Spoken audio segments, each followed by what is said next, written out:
Hello. You just see Phoenix. So, can you see me now? All right, so I'm having so much trouble with this.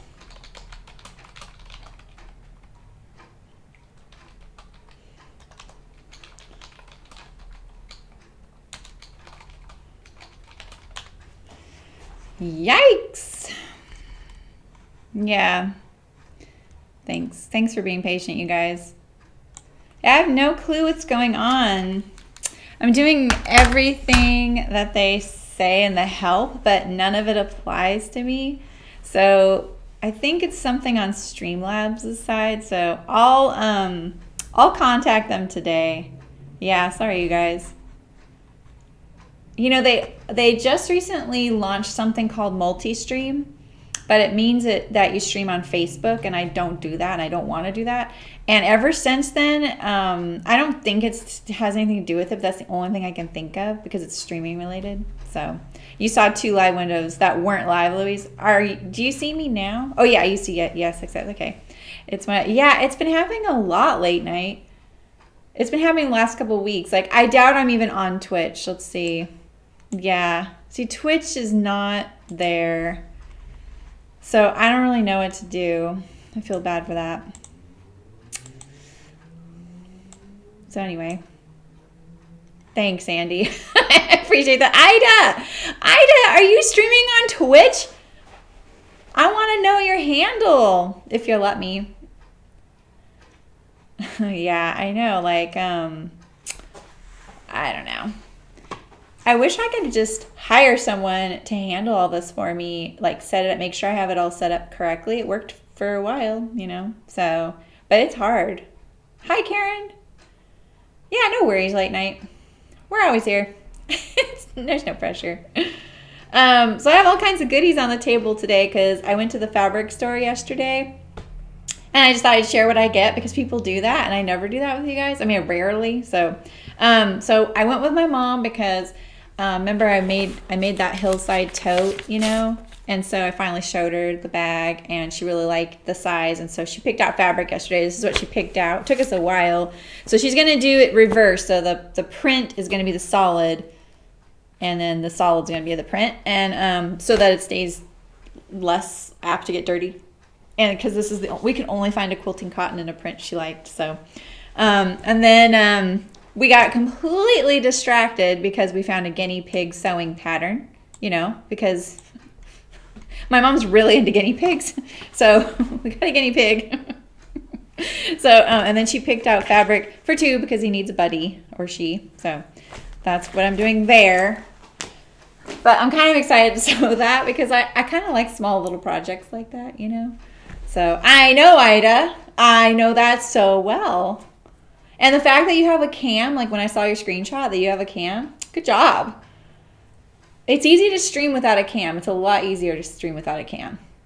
But if you're showing as one of your cameras, whatever's on your computer or your gaming platform, it's a lot easier too. So it's a good way to start. All right, and so yeah, this is what I got. We're gonna do the hillside. I'm gonna do a hillside for her. I didn't even look for one for me. And this is what I bought for me. Funnily, I don't really have a whole lot of scraps. I mean, I do, but what you see in the pictures, that's all my fabric. And so some of those are quite small. And so, and I'm not a quilter per se. So they sometimes aren't usable for garment things, or they're not garment quality, or maybe they're just, a lot of them have been in my life for a while, or they were part of chicken boots. And so, there's understandably a bit of fatigue seeing some of those fabrics for me. I use them, but sometimes I'm like, I've been using this fabric for years. So sometimes I go and I just get a bunch of fat quarters when I'm there just to kind of supplement my supply. And then I couldn't resist these. Look at this. It looks so real. I love it. I love stuff like this. I don't know what I'm going to do with it. And then this one looks a little less real, but the color palette's really nice. And I have a thing for succulents, so I don't know, Laura. I was going to see if you guys want to see me sew a guinea pig because it might be kind of fun. So, This was the one thing I didn't plan on getting and I got, and I'm just going to unwrap it here. This was a bit of a splurge. I do get a teacher discount at this store, so that kind of helps, you know. I'm going to start teaching again this spring there. So, you know, I'm not really a quilter. I'm just trying to, look at, there's a phoenix. My socks look like this today. I have this on the side of it. I have the Ruby Star socks because, you know, my sewing machine, if you don't know this, is named Phoenix. So, and the Phoenix is in both my gamer names and my Twitch name on my regular Twitch account. So that's what people call me, is Phoenix. So, I got those. And then, so I'm not technically a quilter. It's not really something I really plan on diving wholeheartedly into, but it is a really nice little side hobby. I'm learning a lot. It's kind of fun to learn something new.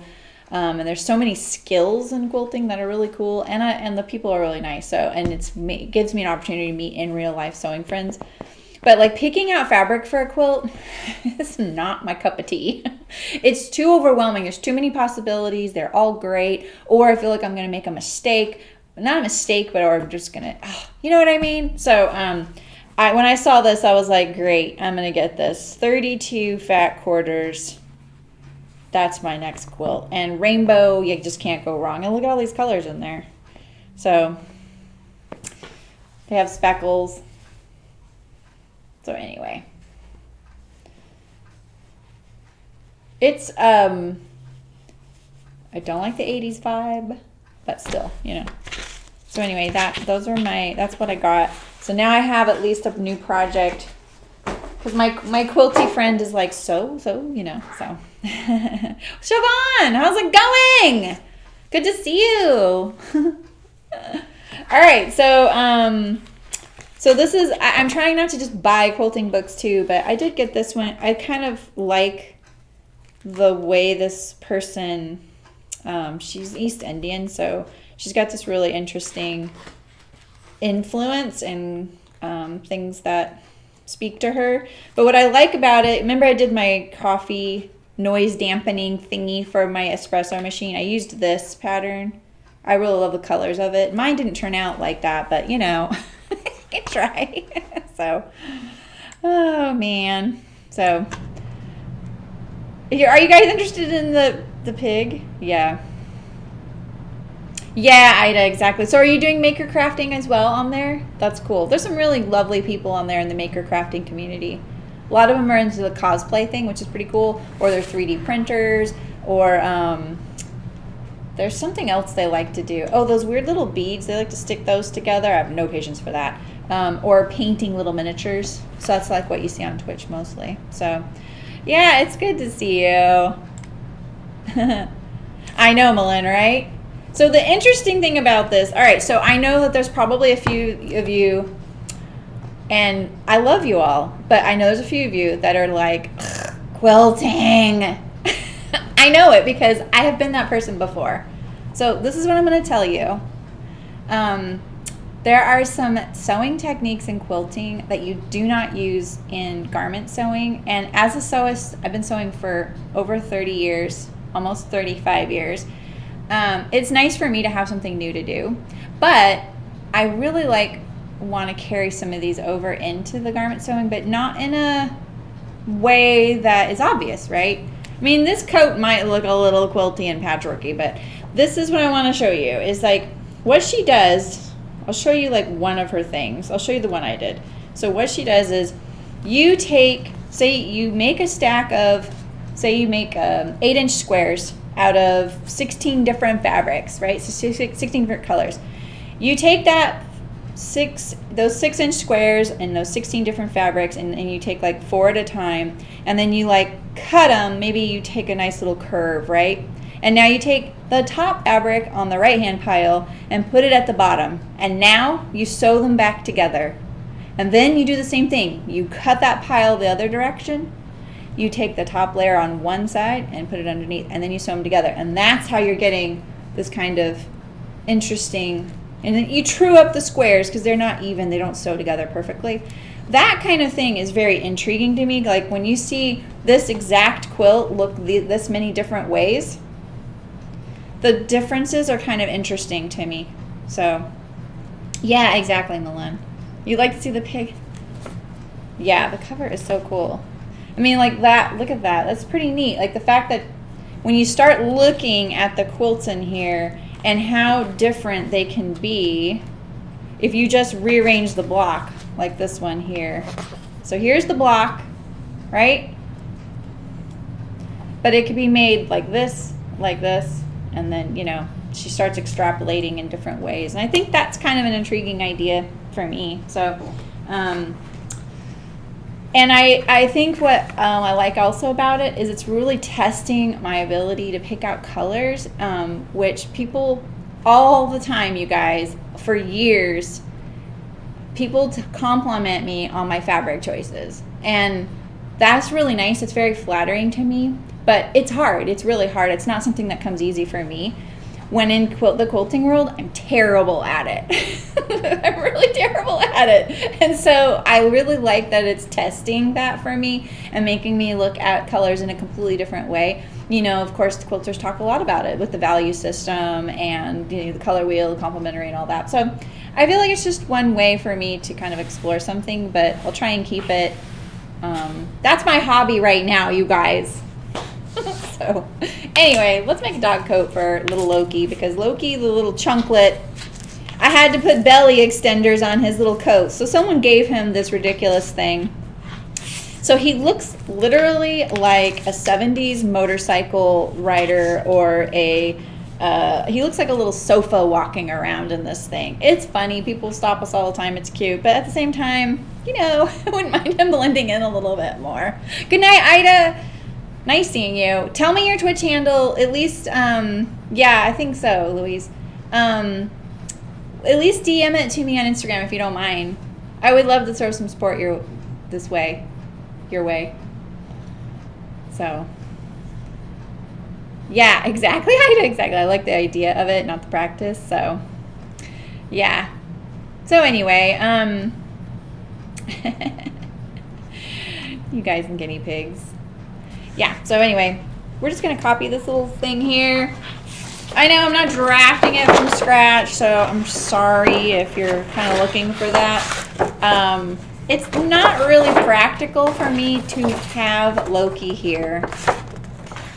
So he likes to go right to my feet at my sewing machine, and that's kind of a big problem. So, okay, Milan. Thank you. Yeah, exactly. Yeah. So yeah. So we're just gonna make a little coat. I don't know why I just put that on the fold, because there's a seam down the middle of this. Is it down the middle? I don't actually think it's down the middle. Oh, it is down the middle, but the little slot here is off center. No wonder when I put this thing on, the coat goes like this. I thought that was me. Yeah, Loki loves this thing. He is the funniest dog. I've never had a dog that's like, sure, inspect my paws. Sure, give me a bath. Sure, toss me in the air. I mean, pugs are just like that. I've never had a small dog. Not really I will admit, I was just never really that into small dogs. You know, I think they're really cute, but we've always just had like a medium, like lab-ish type dog, you know, and we really like that. And Loki came to us through Brooke, and he is such a delight. And it was really because of my chiropractor, something he had said about how